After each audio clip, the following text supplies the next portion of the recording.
아합이 엘리야가 행한 모든 일과 그가 어떻게 모든 선지자를 칼로 죽였는지를 이세벨에게 말하니 이세벨이 사신을 엘리야에게 보내어 이르되 내가 내일 이맘때에는 반드시 내 생명을 저 사람들 중 한 사람의 생명과 같게 하리라.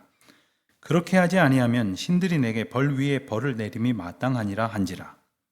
그가 이 형편을 보고 일어나 자기의 생명을 위해 도망하여 유다에 속한 브엘세바에 이르러 자기의 사환을 그곳에 머물게 하고 자기 자신은 광야로 들어가 하룻길쯤 가서 한 로뎀나무 아래에 앉아서 자기가 죽기를 원하여 이르되 여호와여 넉넉하오니 지금 내 생명을 거두시옵소서. 나는 내 조상들보다 낫지 못하니이다 하고 로뎀나무 아래에 누워 자더니 천사가 그를 어루만지며 그에게 이르되 일어나서 먹으라 하는지라. 본즉 머리맡에 숯불과 구운 떡과 한 병 물이 있더라. 이에 먹고 마시고 다시 누웠더니 여호와의 천사가 또 다시 와서 어루만지며 이르되 일어나 먹으라. 내가 갈 길을 다 가지 못할까 하노라 하는지라. 이에 일어나 먹고 마시고 그 음식물의 힘을 의지하여 40주 40야를 가서 하나님의 산 호렙에 이르니라. 아멘. 이스라엘 백성들이 성경 속의 인물 중에 가장 좋아하는 사람을 꼽으라고 한다면 아마도 엘리야가 빠지지 않을 것입니다. 엘리야는 특별한 그리고 능력을 아주 힘이 많이 가진 그러한 선지자였습니다.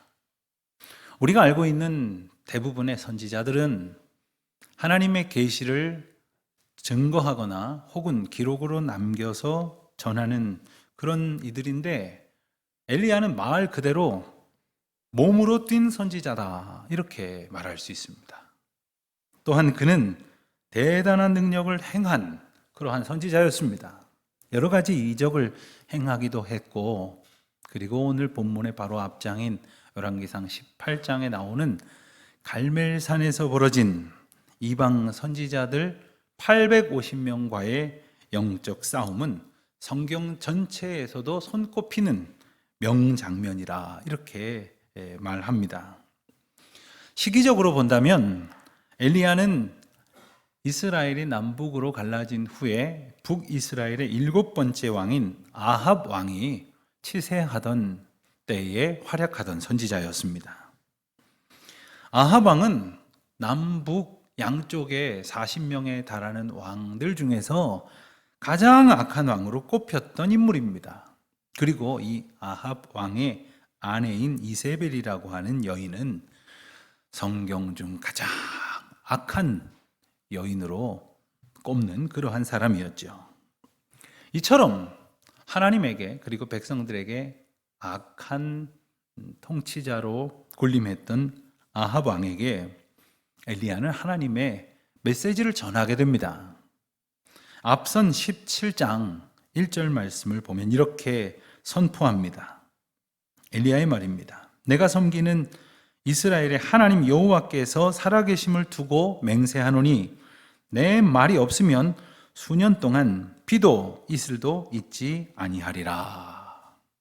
이렇게 선포하게 된 배경은 그때의 아합이 사마리아라고 하는 곳에 바알이라는 우상을 위한 신전을 짓고 숭배하기 시작을 했기 때문입니다. 그리고 이스라엘 백성들 곳곳에 아세라 목상을 세워서 그들로 하여금 하나님을 섬기기보다는 이방 신상들을 향해서 절을 하게 했던 그 시절이었습니다.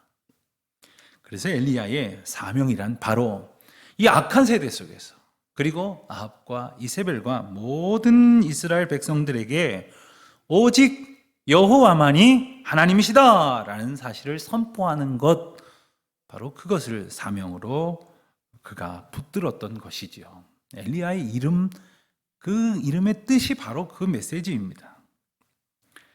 바알과 아세라가 풍요의 신이라고 그렇게 믿고 있었던 아합과 이세벨에게 비가 오고 농사가 풍요롭게 잘 되는 것은 바알에게 달려있는 것이 아니라 오직 여호와 하나님에게 달려있음을 증거하기 위하여 하나님께서는 엘리야를 통해서 그런 선포를 하셨던 것이지요. 그리고 그의 말대로 정말 3년 6개월 동안 비도 오지 않았고 이슬도 내리지 않았습니다. 그런데 문제는 이러한 상황이 되었음에도 불구하고 아합과 이세벨은 누가 진정한 하나님이신 줄을 깨닫지 못하고 있었다는 거예요. 게다가 자기 죄를 돌이키지 않고 있었다는 사실입니다. 여러분, 하나님의 경고의 메시지를 듣고도 깨닫지 못하는 자, 돌이키지 않는 자들은 답이 없는 겁니다. 그러니 오늘도 주님께서 말씀을 통해서 우리에게 알게 해주시고 수많은 사건들과 역사를 통해서 계시하시는 주님의 뜻을 잘 듣고 깨달아야 할 줄로 믿습니다. 그리고 돌이켜야 할 때에서 반드시 돌이켜서 언제나 주님을 향하여 살아가는 저와 여러분이 되시기를 우리 주님의 이름으로 축원드립니다. 그리고 마침내 정말 3년이 넘도록 비가 오지 않았는데도 아합과 이세벨이 회개를 하지 않자 이번에는 반대로 하나님께서 비가 오게 하시는 표적을 보여주심으로 여호와만이 참 하나님이시다 하는 사실을 선포하시려고 계획하십니다. 엘리야는 아합에게 바알과 아세라를 섬기는 선지자들을 이끌고 갈멜산으로 오도록 명합니다. 그리고 그곳에서 각자가 섬기는 자기의 신에게 구하여서 정말로 여호와 하나님이 참된 신인지, 그들이 섬기고 있는 바알 신과 아세라 신이 참된 신인지를 결판짓는 아주 역사적인 대결을 펼치게 됩니다. 가만히 들여다보면 이 대결은 엘리야의 목숨이 걸려 있는 것이기도 하고 그의 사명이 걸려 있다고도 말할 수 있겠습니다. 엘리야는 마침내 그 대결에서 승리하게 되죠. 그리고 바알과 아세라를 섬기는 선지자 850명을 모두 한 칼에 진멸하는 승리를 거둡니다. 그리고 또한 하나님께 간구하여서 마르고 메마른 땅에 비가 오도록 하지 않습니까? 자, 이 정도 되었으면 항복할 법도 한데 아합은 항복하지 않았습니다. 그리고 아합에게서 이 소식을 전해들은 이세벨은 오히려 엘리야를 향해 독한 말로 협박을 하기에 이릅니다. 그런데 상황이 좀 이상하게 돌아가는 것 같습니다. 하나님 앞에 엘리야가 간절히 기도하였을 때 하나님이 응답하심으로 불이 내려서 그 쌓은 단과 그리고 물을 부었기 때문에 흘러 넘친 그 물이 옆에 있는 도랑에 가득한 것까지 다 마르게 하셨음에도 불구하고 또한 백성들에게 명하여서 이방 선지자들을 다 멸절한 명백한 승리에도 불구하고 오히려 아합과 이세벨은 엘리야에게 협박을 자행하고 있다는 것이죠. 이세벨은 엘리야에게 사자를 보냈습니다. 그리고 내일 이맘때까지 내가 너를 정령 죽이리라. 그렇지 않으면 내게 벌 위에 벌이 내림이 마땅하니라. 이렇게 끔찍한 말로 보복을 경고합니다. 자, 도대체 이세벨은 무슨 생각으로 이러고 있을까? 상황 판단이 안 되는 걸까요? 아마도 그가 형세 파악이 안 됐다기보다는 이세벨의 입장에서 생각을 해보면 이렇습니다. 지금 아합이 왕이요, 자기가 왕비이니 자기들이 모든 세상의 권세를 다 쥐고 있었는데 엘리야가 등장을 해서 갈멜산에서 그 엄청난 싸움을 승리해 버림으로 말미암아 이 영적 분위기와 모든 세상의 분위기가 다 엘리야에게로 넘어가게 생겼다는 거예요. 자, 이렇게 되면 결국 백성들의 마음이 엘리야에게로 넘어갔을 때 자기와 아합의 입지가 흔들릴 것을 생각했고 결국 독한 말로 협박을 자행하고 있었던 겁니다. 가만히 보면 이 악의 속성이라는 것이 그래요. 옳고 그름을 따지지 않습니다. 무엇이 바른 길인지를 택하지 않습니다. 그런데 협박을 받은 엘리야의 반응이 좀 우리의 뜻과 다른 반응을 보입니다. 사실 지금까지 보여준 능력의 선지자 엘리야의 그 용맹함, 그리고 하나님만을 전적으로 의지한 그의 모습과는 좀 달리 너무나 나약한 모습을 보이고 있는 것을 우리는 발견하게 됩니다. 특별히 우리가 읽은 말씀을 보면 그가 도망을 하기를 멀리까지 도망하여 북이스라엘에서 활약하던 선지자가 남쪽 유다의 지경에 이르렀을 뿐 아니라 남유다 중에서도 가장 남쪽인 브엘세바까지 도망을 하였다는 거예요. 이 갈멜산으로부터 브엘세바까지는 직선 거리로만 해도 195km에 달합니다. 게다가 이스라엘에서 도망갈 수 있는 한 가장 멀리까지 도망을 갔다, 이렇게 말할 수 있는 것이죠. 그렇게 도망을 가서도 여전히 두려워하고 있습니다. 낙심하여 괴로워하고 있습니다. 도대체 이세벨의 협박이 어느 정도였길래 이럴까요? 혹은 단순히 이세벨의 협박 때문만은 아니지 않을까요? 우리 오늘 본문 말씀을 보면 3절에서 엘리야가 이 형편을 보고 자기 목숨을 위하여 도망을 갔다, 이렇게 말씀하시는 대목을 보게 됩니다. 이 형편을 보았다고 했는데 도대체 그 형편은 무엇을 뜻하는 것일까요? 단순히 지금 이세벨의 협박만을 말하는 것 같지는 않습니다. 우선 생각해 볼 수 있는 것은 이세벨이 협박을 한 것으로 인한 그 주변의 분위기가 어떤가를 좀 짚어볼 필요가 있겠습니다. 이 이세벨의 협박이 단지 엘리야를 향한 적개심에 불타오르는 것이었다고 한다면 아마도 군사들을 보내서 그 즉시로 엘리야를 잡아왔거나 아마 죽였을 것입니다.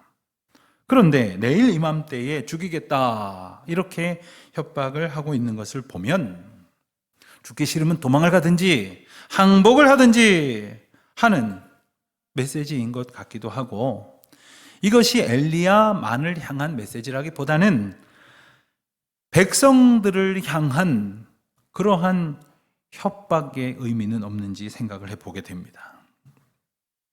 여러분, 백성들은 지금 엘리야의 승리를 통해서 이스라엘의 하나님, 그분이 참 하나님이시다는 사실을 굳게 믿고 있게 되었습니다. 하지만 이 협박 때문에 그들은 혹 마음에 동요는 없었을까요? 엘리야가 봤다는 이 형편은 바로 이런 면들을 포함하고 있다고 말할 수 있을 것입니다. 여러분, 우리가 흔히 그렇지 않습니까?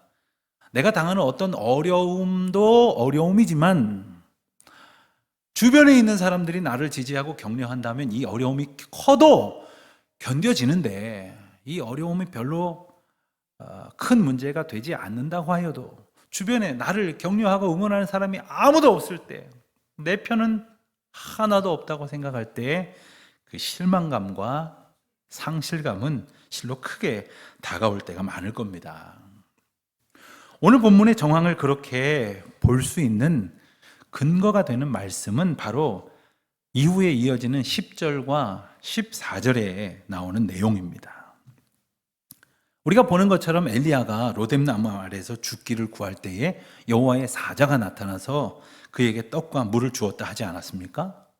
그리고 좀 더 자다가 다시 일어나서 그 떡과 물을 먹고 나서 이제 기운을 차려서 하나님의 인도하심에 따라 호렙산에 이르렀을 때 하나님께서 엘리야에게 2번이나 물으셨습니다. 내가 어찌하여 여기 있느냐? 그때에 엘리야는 10절에서 이와 같이 대답을 했습니다. 내가 만군의 하나님 여호와께 열심히 유별하오니 이는 이스라엘 자손이 주의 언약을 버리고 주의 제단을 헐며 칼로 주의 선지자들을 죽였음이오며 오직 나만 남았거늘 그들이 내 생명을 찾아 빼앗으려 하나이다. 그리고 14절에서도 똑같은 대답을 하게 됩니다. 무슨 말입니까? 단지 이세벨의 위협과 협박 때문만이 아니라 자기를 향하여 공격해오고 자기를 죽이려고 달려오는 이들이 더 있었다는 거예요.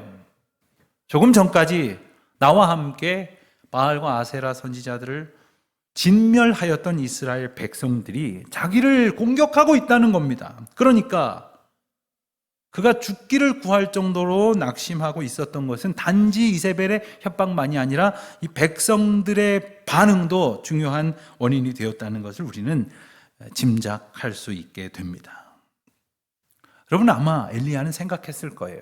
그 갈멜산에서 정말 놀라운 싸움의 승리를 거두었으니 이제 백성들은 하나님을 잘 믿고 그리고 하나님의 선지자인 나 엘리야를 잘 도울 것이라 이렇게 기대했었지만 이것이 좌절된 까닭이었습니다. 그러나 우리는 그의 생각이 얼마나 인간적인 바람이었고 그리고 결과적으로 큰 착각이었는지를 보지 않습니까?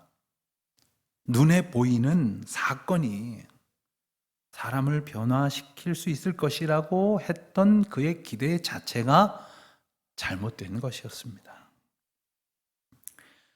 사실 엘리야가 그렇게 기대할 수 있었던 것은 갈멜산에서 하나님께 간구함으로 불이 내려와서 단을 태웠을 때 그 주변에 있었던 사람들이 보였던 반응 때문이었을 것입니다.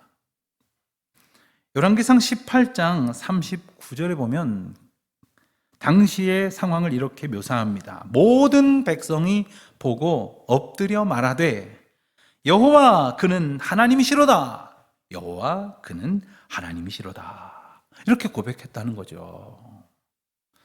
하나님 앞에 간구했더니 불이 내려와서 단을 사르고 놀라운 기적을 일으켰을 때 모든 백성들이 여호와 그는 하나님이시로다 이렇게 고백했지만 그리고 엘리야의 명령에 따라서 그곳에 있었던 바알과 아세라 선지자들을 다 죽이는 일에 참여했기 때문에 당연히 백성들은 이제 하나님을 따를 것이라고 생각하지 않았겠습니까? 물론 그 일이 있기 전까지는 엘리야가 말한 것처럼 하나님과 바알 우상신 사이에서 머뭇머뭇 거렸을 이스라엘 백성들이지만 갈멜산에서의 확실한 영적 승리를 체험했기 때문에 이제는 제대로 살 것이라 이렇게 여겼던 거죠. 그렇지만 다시 등을 돌려서 하나님의 전을 부수고 또 여호와의 사자들을 죽이겠다고 달려드는 까닭에 엘리야마저 죽이려고 공격해오는 백성들로 말미암아 엘리야는 이처럼 크게 낙심하고 말았던 것입니다. 그래서 하나님 앞에 나만 남았습니다 라고 탄식했던 것 아닙니까? 오늘 엘리야가 겪고 있는 이와 같은 낙심은 우리들 중에 누구도 얼마든지 겪을 수 있는 일이라고 생각이 듭니다. 예컨대 하나님 앞에 간절히 기도하고 그래서 하나님께서 크신 역사를 이루셔서 하나님의 능력과 은혜를 체험하고 그로 인하여 또 다른 어떤 바램과 기대를 가지게 되었는데 생각한 대로 잘 되지 않을 때 생각한 대로 되기보다는 오히려 더 어려움이 나에게 닥쳐올 때에 누구도 예외 없이 실망과 낙심을 경험하게 될 것입니다. 다른 사람들은 말할 것도 없고 저는 오늘 본문을 보면서 목사님들도 흔히 이런 낙심을 경험하게 되지 않을까 하는 생각을 해보았습니다. 저희 교회 일은 아니고요. 어느 다른 교회 목사님께 들은 이야기입니다. 그 교회가 오래도록 좀 갈등을 겪고 있었답니다. 그래서 평상시에는 조용한데 무슨 회의만 하면 그렇게 교인들끼리 다투고 이렇게 언성이 높아지고 그랬답니다.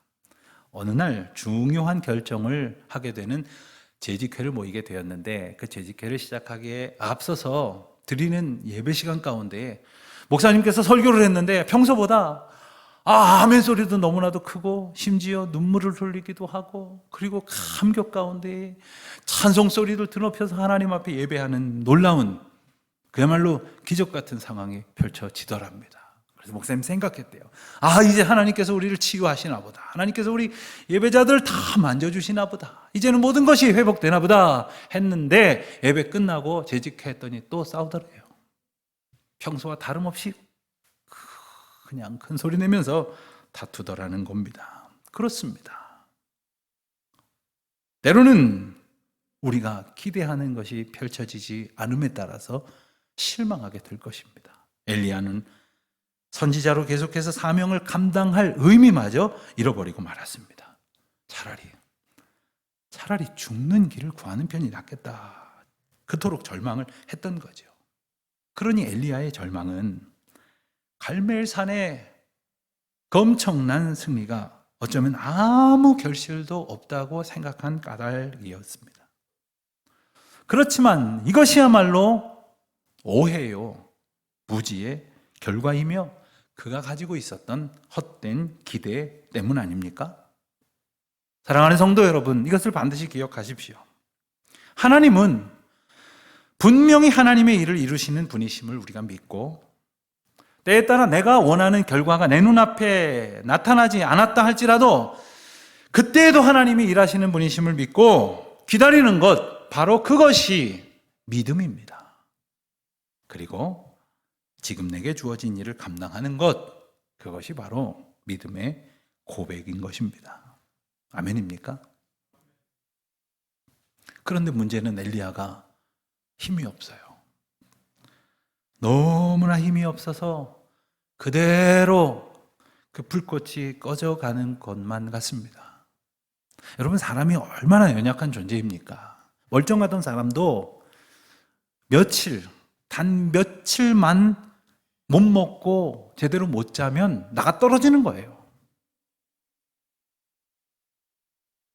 엘리야가 그 싸움을 승리하였음에도 불구하고 아무런 기대를 가질 것이 없어서 그 자기를 위협하는 그 공격을 피해서 여기까지 이르렀을 그 며칠 동안 잠을 제대로 잤겠습니까? 끼니를 제대로 챙겨 먹겠습니까?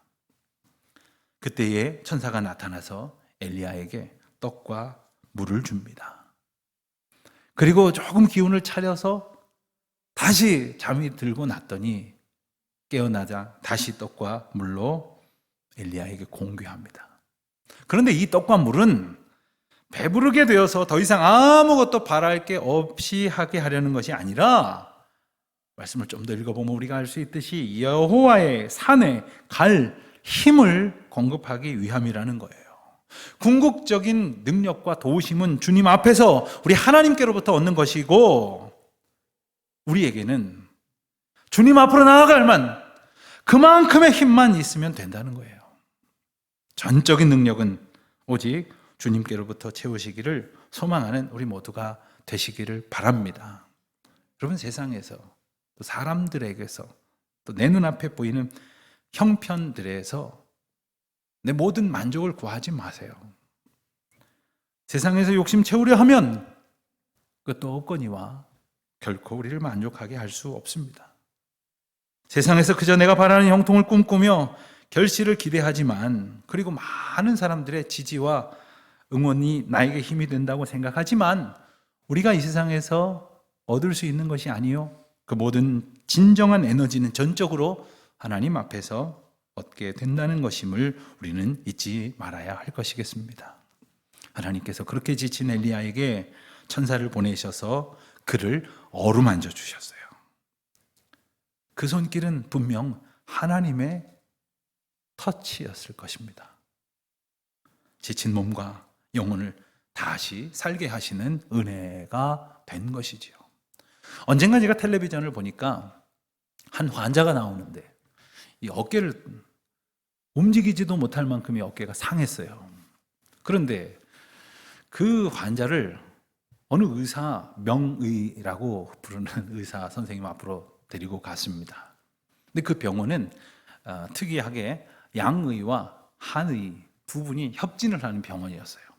두 분이 같이 이렇게 의논을 하시더니 뭐 이렇게 몇 가지 검사를 한 다음에 어디를 꾹꾹 누르기도 하고 이렇게 꺾기도 하고, 그리고 침도 이렇게 몇 방 놓더니 조금 있으니까 발이 쑥 올라가는 거예요. 그래서 제가 속으로 저는 거짓말 같은데 의심이 들더라고요. 자, 명의가 만져서 굳어진 어깨가 풀려서 올라갈 정도면 하나님의 손길이 어루만졌을 때에 우리의 회복은 당연한 것 아니겠습니까?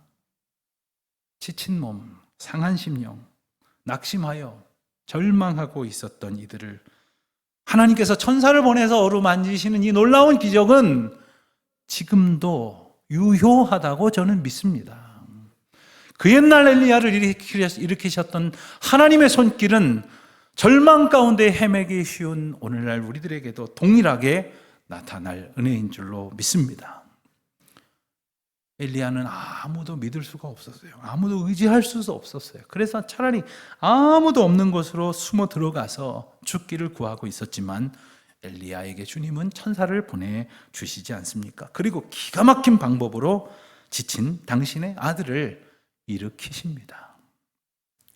주님의 이러한 사랑의 방법은 오늘 우리에게도, 그리고 언젠간 우리가 정말 낭망하고 지쳐서 괴로워할 그때에도 주님이 사용하실 방법이며 주님이 역사하실 은혜임을 기억하는 우리 모두가 되시기를 바랍니다. 주님은 그렇게 지칠 대로 지쳐서 쓰러진 엘리야에게 천사를 통해서 먹을 것을 주셨다고 했어요. 자, 메뉴가 어떤 겁니까? 숯불에 구운 떡과 물. 이게 바짝 마른 혹은 둔 지 여러 날 지나서 굳어버린 그런 떡이 아니라 숯불에, 그냥 물도 아니고 숯불에 이렇게 따뜻하게 구운 떡과 한 병의 물. 여러분, 이전에 엘리야가 사르밧 과부에게 대접받은 내용을 보면 아마도 이 메뉴가 엘리야가 아주 좋아하는, 맛있게 먹던 메뉴였던 것 같아요. 그 시장하던, 그 피곤하던 이에게 꼭 필요한 음식으로 그를 회복시켜 주십니다. 여러분, 주님의 공급이 아니고서는 회복될 수 없어요. 엘리야의 지금 상황을 우리 흔히 쓰는 말로 바꿔 말하면 번아웃 되었다, 탈진했다 이렇게도 말하지만 저는 소진했다라고 말하고 싶어요. 아주 그냥 다 기력이 타버려가지고 조금도 일어날 기력이 없었지만 주님은 그를 어루만지시고 주님의 방법으로 먹이십니다. 생각해보면 갈멜산에서 혼자 850명을 상대하는 그 치열한 영적 싸움을 단신으로 이겨내고, 그리고 이어지는 아합과 이세벨의 협박과 또 백성들의 공격을 피하기 위해서 여러 날 잠도 못 자고 먹을 것도 제대로 못 먹었지만 우리 주님께서는 그를 편안함 가운데에 쉬게 하시고 또 그의 몸을 어루만져 주심으로 그를 소생케 하시며 그에게 먹을 것을 주시지 않습니까? 생각해 보면 특별한 병이 없는 한 이렇게 잠만 푹 자고 조금 먹기만 제대로 먹어도 사람이 일어나게 되어 있어요. 그런데 문제는 그와 같은 평안은 우리 주님이 주신다는 것이죠. 사랑하는 성도 여러분, 우리 주님 주시는 평안을 날마다 누리시기를 바랍니다.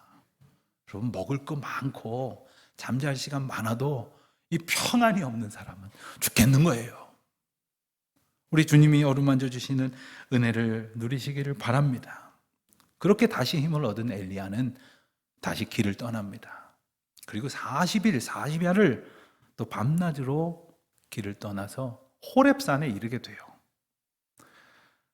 195km를 왔다고 했죠? 그런데 호렙산까지는 또 다시 약 400km나 달하는 먼 거리입니다.